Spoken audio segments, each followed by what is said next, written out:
My name is Ayuko Babu, and you're watching STeeLE TV. All right, here, this is Ike Onoha, and we are at the Pan-African Film Festival, the 22nd Pan-African Film Festival, and I have Ayuko Babu, one of the original founding members, and he's going to introduce himself and tell us about the 22nd edition of the Pan-African Film Festival.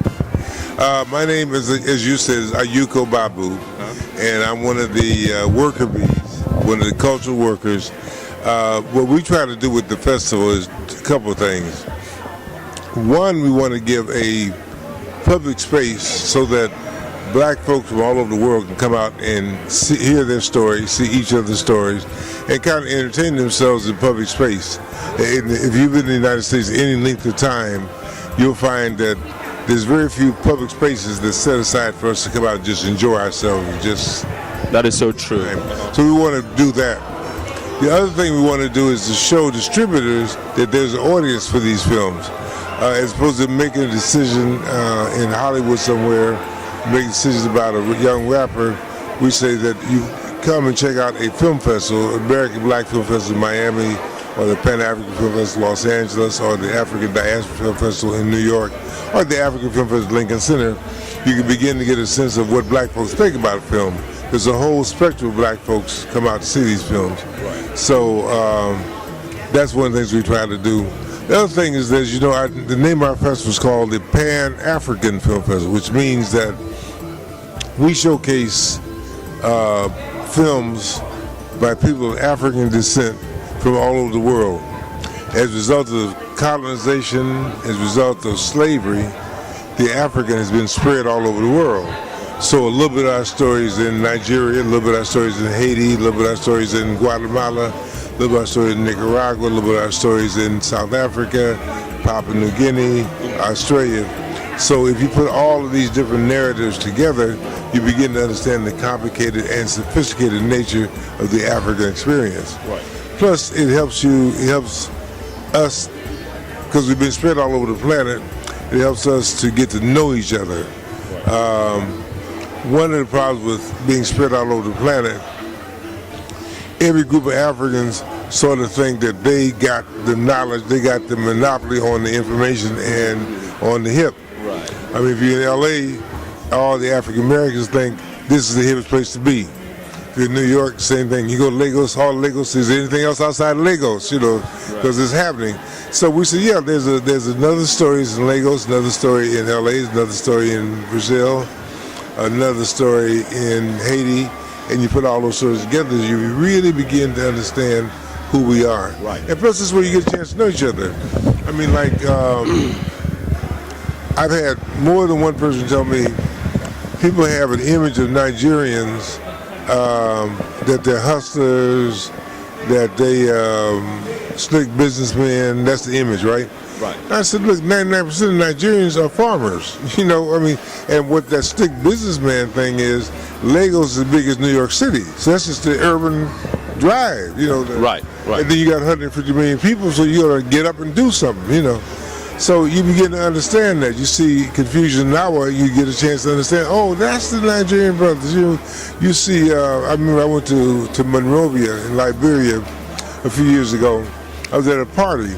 And so this lady said, this is a brother from California, you know. She said, oh, Lord, I don't want to go to America. I said, why you don't? She said, because they killing and black folks killing each other. They shooting and fighting and stabbing and cutting. So that was his perspective of America, right? And so I said, well, that's not exactly true, you know. But her whole image, you know, in Africa, there's political war going on, but there are some little differences on class struggle. They call it race, ethnic struggle, but really the ethnic struggle is rooted in class differences, right? Now, but on a day-to-day level, the average person in Africa does not fight about a car accident, does not fight about... No. So they're shocked to see black folks fighting in the streets. Yeah. So seeing each other's films breaks that down, you know. Well, All right, Mr. Babu, I understand you're very learned, man. You know, because I've had conversations with you before, and you even know a lot about Nigeria. I want to say no, I think you know more than I do, and I was born in Nigeria, and that was very impressive. But you mentioned a film that is one of the best films that you've seen in this festival, Confusion Nawa. Well, Nigeria would say Confusion Nawa. Nawa, yeah. Okay, yeah, Nawa. Okay, tell us a little bit about this film and how being in this festival, this film, what difference it will make for the film industry in Nigeria or the filmmakers of Confusion Nawa? Well, I think one thing, first of all, you know, you're never a hero in your hometown. Everybody think, oh, well, this is another guy running around making films. So if you get a chance to put your film in a festival outside of Nigeria, right, you can carry that prestige back to Nigeria and say, look, I was in LA, I was someplace, and that helps. Right, and the Pan-African being a world stage when it comes to, you know, black filmmakers and in the black community, so that helps a young filmmaker in Nigeria. The other thing about this film, which we were excited about, we saw it at the African Movie Academy Awards at AMA.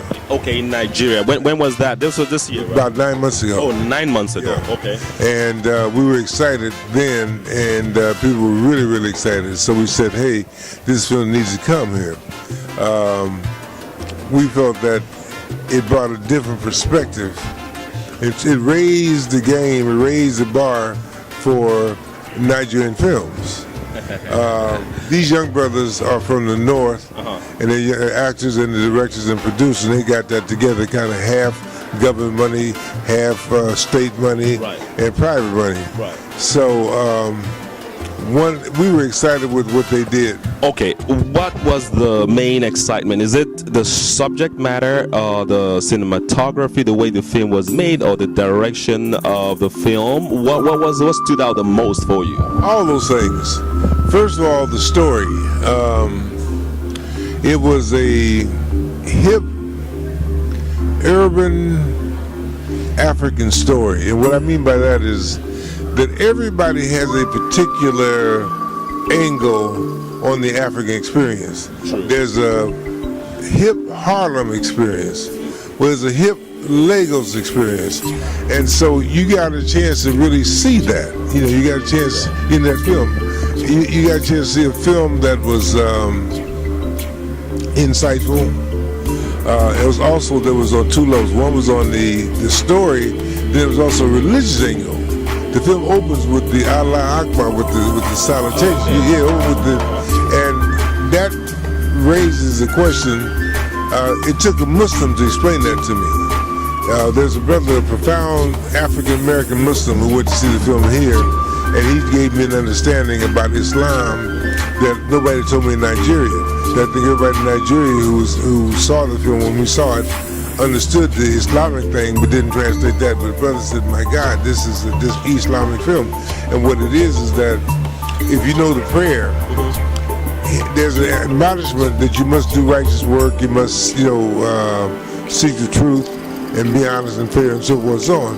But also part of Islam is that your friends have a duty and responsibility to tell you when you go wrong. You just don't say, well, I don't think you need to be doing that. You actually have to be actively involved in saying no, no, no. So that was not an Islamic film per se?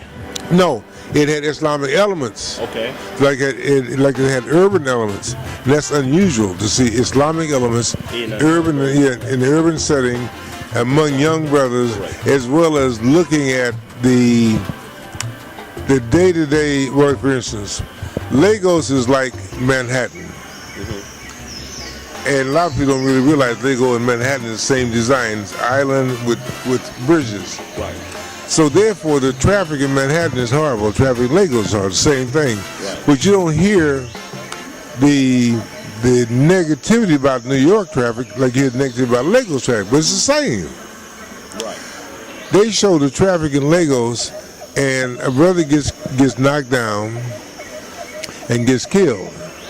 And look, move the body. I gotta go. That's classic urban life. Right. Now, Other of us have been, don't you have some respect? This is, human body. So they get to pushing each other, knocks another brother down who loses his cell phone. The young Muslim hustler comes along and finds the phone and says, this phone will lead to great riches. So it unfolds from there. So it's a very sophisticated, very hip kind of thing. Okay, I haven't been opportune to see the film, but I would definitely look out for it, and I'll try to see it. Okay. One other thing is very interesting. I haven't seen a dope scene in a film like that since Easy Rider and Jack Nicholson. Really? Babu, on a more serious note, do you see a time when a Nigerian film will be the opening night film at this festival? Yeah, I think we've had a Nigerian film, opening night film. Oh, we have. Oh, do you remember what the name or how long ago that was? About 10 to 15 years ago. Okay. And I can't remember the name of the film, but I think so. But yeah, definitely. I mean, about 10, 15 years ago, it was about time we had another one that will be the opening night film. Yeah, I'm trying, I wish I could remember. Again, a Muslim from the north made the film. But yeah, I mean, Nigerian films are exploding. I mean, what you know as Nigerian films is changing daily. Sure. And they're following the same trajectory that the rest of the films did around the world. I mean, there's no difference between Nigerian films and white American films in the 1920s, turn of the century, and down to now. So, oh yeah, I think so. I mean, it's. Okay. I think Nigeria and South Africa are going to lead the way. Well, good to know that coming from you, a veteran stage builder, film lover, film critic. You build this platform to enable filmmakers showcase their talent and creativity. Now, is there one more message that you have for our African audience that you want to pass through our this channel, STeeLE TV? One of the messages that I want to get across to the audiences in Africa, the brothers and sisters who look at this on different cable stations in Nigeria, around the world, is that you must read. You must read. A great filmmaker reads.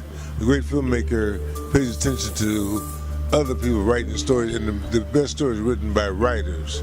So you need to read. You need to read what's going on in the world, and you can't assume. Let me put it this way: a lot of people say, "Well, I'm from Lagos, so I know Lagos." Well, that's not necessarily true. Like a lot of black folks know they're from LA or New York, and you will come here and see more about LA or New York than they will. True. So you got to humble yourself and do some reading, do some investigation, really explore the subtleties of the country, the subtleties of the society. Don't assume because you got an uncle, you got a grandmother that you know all about grandmothers. That is so true. I mean, examine grandmothers and that kind of thing, and do a lot of reading. Read about it so you can read all the great writers in Nigeria. Read not just Nigeria, but read black writers from around the world. You know, that's my advice for filmmakers. And practice your craft. You got to practice. You can't just jump up and make a film.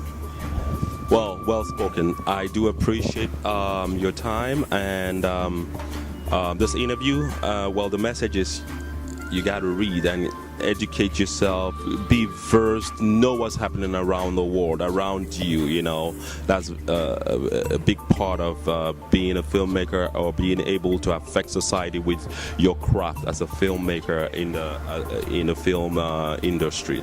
Thank you very much, Mr. Ayuko. It's been a pleasure. And hello to all my brothers and sisters in Nigeria. So say one or two Nigerian words that you know. It doesn't matter what tribe, what language. Wow, let me see. What can I say? Chapman. But you remember Kedu, you know, that's the... Yeah. Kedu. You know what that means. I didn't forget what Kedu means. Hello or hi, how you doing, Kedu? Kedu.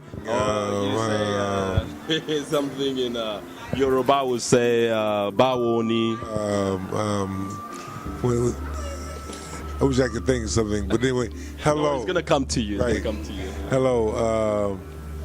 One of the things that is exciting about Nigeria Is I was in 76, 77 at Fest Tank. Oh, you went to Festac 77.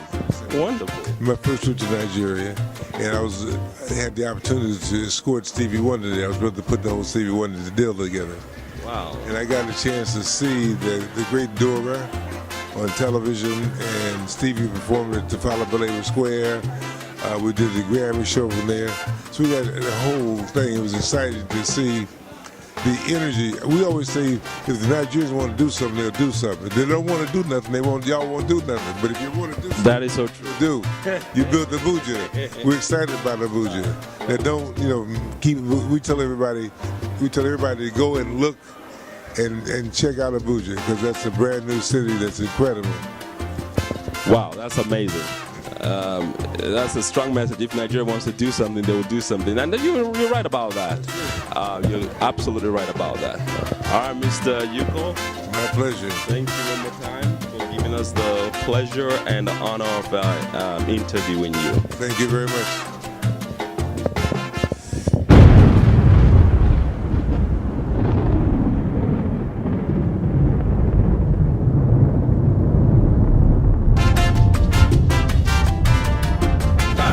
Odabo.